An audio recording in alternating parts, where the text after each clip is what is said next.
Catecismo, dia do Senhor 14, estamos estudando o Credo Apostólico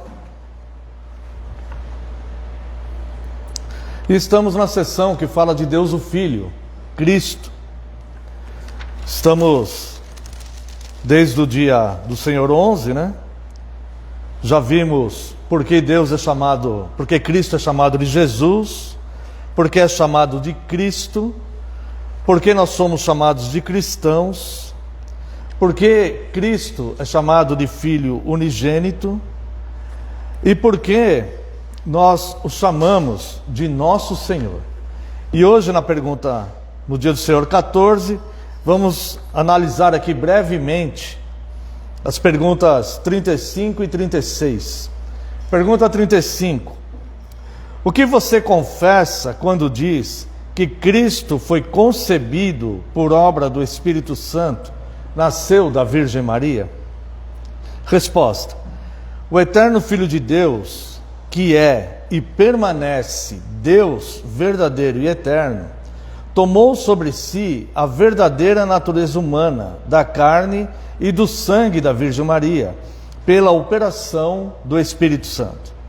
Por isso, ele é também a verdadeira semente de Davi, semelhante a seus irmãos em tudo, porém sem pecado. Irmãos, a profundidade teológica dessa pergunta 35 aqui, ela é muito grande, tá? Então, para nós olharmos isso aqui em poucos minutos, é até difícil. Por quê? A primeira coisa, por que nós vamos por partes aqui para que a gente possa condensar tudo aqui, né?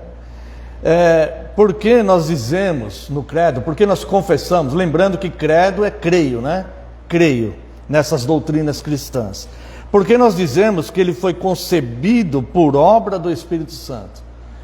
Porque Cristo, ele não nasceu em pecado, tá? Então, se nós olharmos lá, Salmo 51:5, quando Davi fala: em pecado, porque eu nasci em iniquidade e em pecado me concebeu a minha mãe. Cristo, ele é o único homem que passou pelo mundo, sua natureza humana, que ele não nasceu dessa concepção normal, não houve o contato do homem.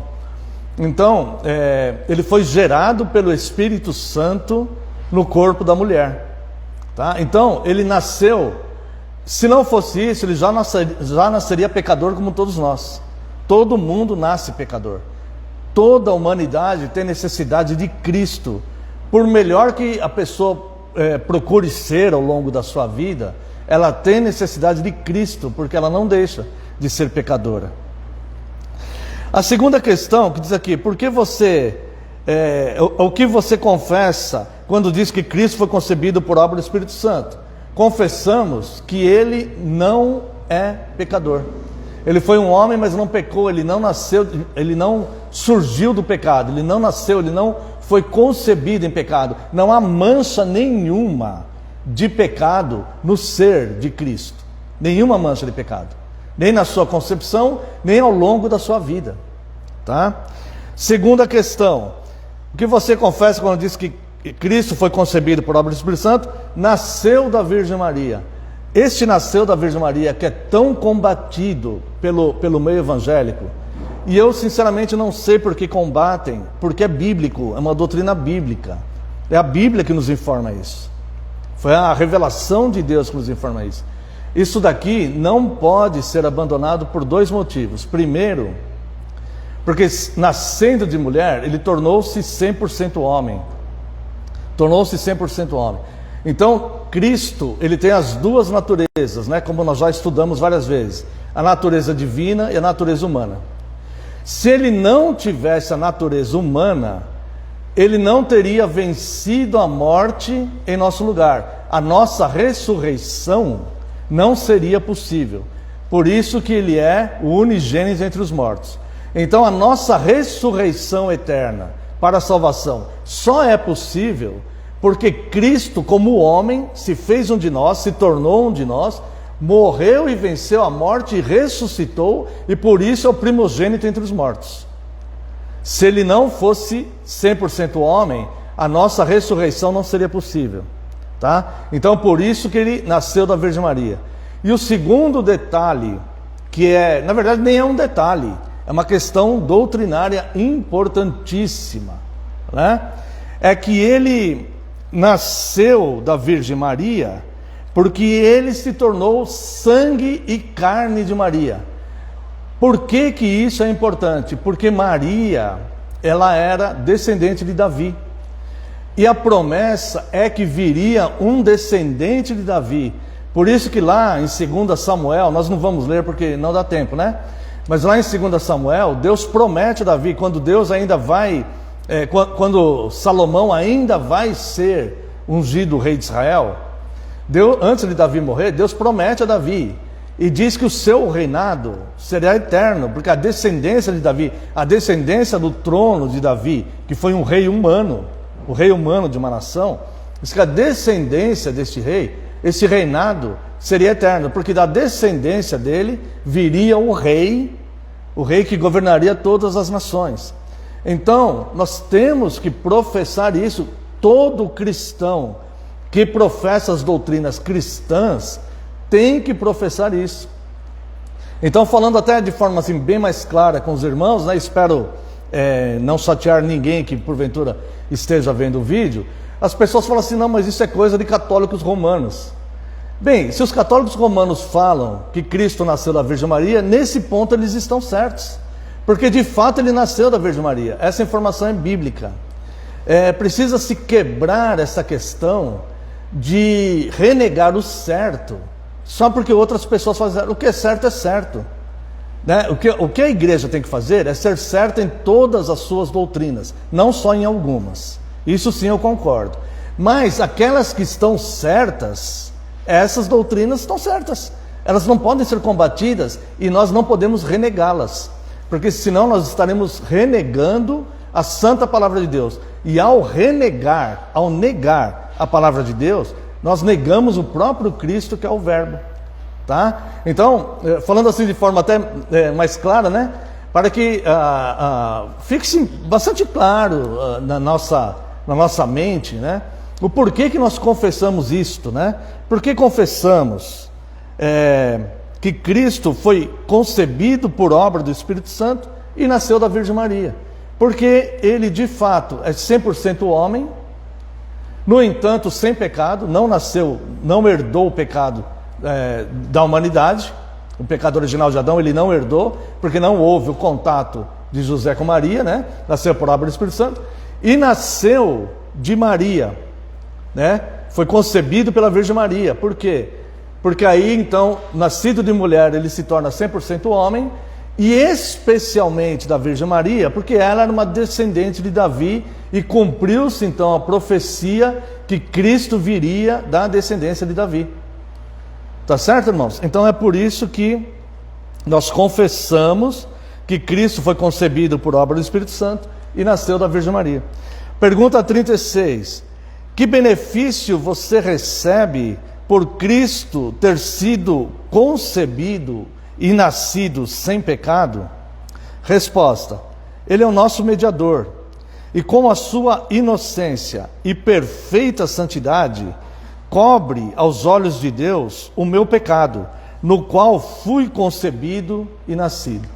Então aqui, Cristo, entre tantos benefícios que o sacrifício de Cristo trouxe, um dia, se Deus me permitir, eu quero fazer um estudo sobre os benefícios que o sacrifício de Cristo trouxe, porque eu não vejo ninguém fazer esse estudo. E se Deus me der graça, eu quero fazer para a nossa igreja, tá? Um estudo incluindo todos os benefícios, nem que a gente leve três datas seguidas aí para conseguir completar o estudo. Se Deus me der graça, farei, tá? Então, que benefício você recebe por Cristo ter sido concebido e nascido sem pecado? Bom, primeiro, Ele é nosso mediador. Nós não teríamos contato nenhum com Deus, nenhum.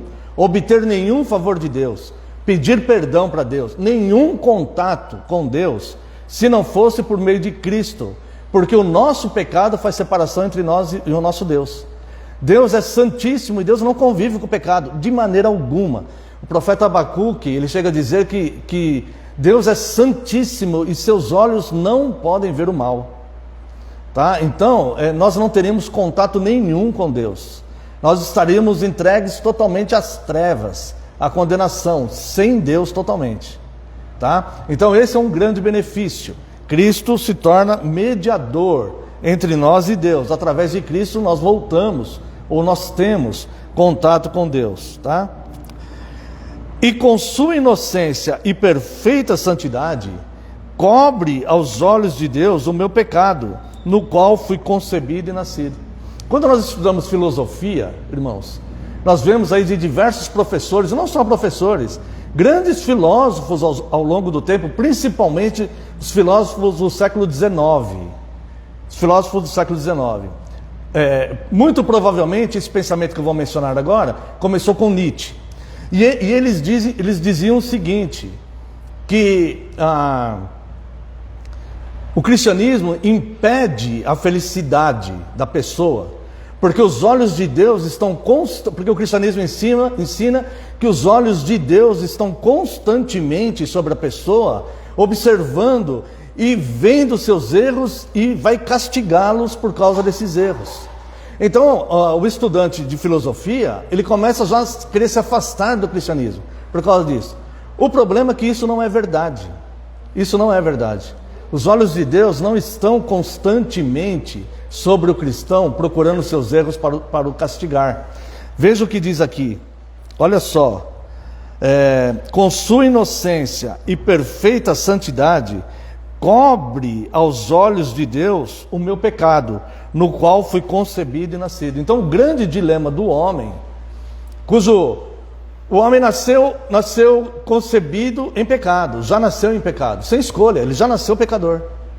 Ele já nasceu pecador. O grande dilema é, se eu já nasci pecador, e o pecado faz separação entre o homem e Deus, então eu estou separado de Deus.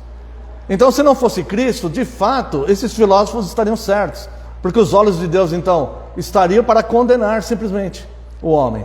No entanto, o sacrifício de Cristo, por sua inocência e perfeita santidade, encobre dos olhos de Deus o fato de eu ter nascido, já ter concebido em pecado, ter sido concebido em pecado. O fato de eu ser pecador está escondido dos olhos de Deus. Como que funciona isso numa linguagem mais simples? Quando Deus olha para o cristão convertido, Deus vê os méritos de Cristo. Deus não vê os pecados daquela pessoa. Deus não vê o erro daquela pessoa. Então, houve aqui uma substituição. Tá? Isso foi ilustrado no julgamento de Cristo. Quando havia aquela lei do Império Romano, que uma vez por ano eles poderiam trocar um preso, né? Um condenado ali e tal. Então, Pilatos, tentando se livrar da condenação de Cristo, que Pilatos não queria condenar Cristo, né? Ele então propõe, tinha um criminoso, que todo o povo sabia que de fato aquele homem era um criminoso, Barrabás. Então Pilatos propõe substituir, né? Então quem vai para a cruz? Vocês podem trocar, Cristo foi condenado, mas vocês podem escolher, se quiser eu coloco o Barrabás na cruz e liberto Cristo. Quem vocês querem que seja libertado aqui? E o povo escolheu o Barrabás. Essa substituição aqui é exatamente o que acontece conosco, certo? Se Barrabás fez alguma coisa certa na vida dele, porque a história dele não é boa, né? Mas se ele fez alguma coisa certa, foi aceitar essa substituição. Porque essa substituição é o que exatamente acontece conosco. Então, quando Cristo foi para a cruz, Ele pagou ali o meu pecado. Então, quando Deus não fica com o olhar dele sobre nós, procurando erros para nos castigar. O olhar de Deus está sobre nós, que é um olhar de amor, de cuidado, de misericórdia. E Deus vê em nós os méritos de Cristo, porque houve essa substituição. Então, nós não somos mais, não há mais nenhuma condenação para nós, como o apóstolo Paulo fala na sua carta aos Romanos. Nenhuma condenação há para os que estão em Cristo Jesus. Nenhuma, nada, certo? Isso não quer dizer que nós temos o direito de ficar pecando, já estudamos isso, né? Nossa resposta a Deus é gratidão, então nós procuramos viver uma vida santa diante de Deus por gratidão por Ele ter nos libertado, né? O eleito verdadeiro, o salvo verdadeiro, ele persevera nos valores cristãos e ele vai viver esse amor, tá? Agora, essa pergunta 36 aqui fala desses dois grandes benefícios. O primeiro é que temos um mediador agora entre Deus, então nós não estamos mais totalmente separados de Deus, como nós seríamos se não fosse Cristo, tá? E com a inocência e perfeita santidade de Cristo, Ele cobre aos olhos de Deus o meu pecado, no qual eu fui concebido e nascido. Então, Deus, quando me vê, Ele vê os méritos de Cristo. Ele não vê os meus atos falhos, que tenho muitos, né? Talvez eu seja o pior dos pecadores. Mas quando Deus me olha, Ele vê os méritos de Cristo em mim, porque houve essa substituição que foi ilustrada na questão jurídica, penal romana lá, quando Cristo substituiu Barrabás. Tá? Então, é possível que a nossa igreja, nas suas leituras, no dia a dia, conversando com alguém, fazendo uma pesquisa, é possível ter contato com esses filósofos do século XIX para cá, que dizem que a fé cristã impede a felicidade porque os olhos de Deus, se estão em todos os lugares, vão encontrar erro em nós e vai nos condenar. Eles simplesmente não conhecem ou omitiram Cristo, que é o centro, a plenitude de tudo, né?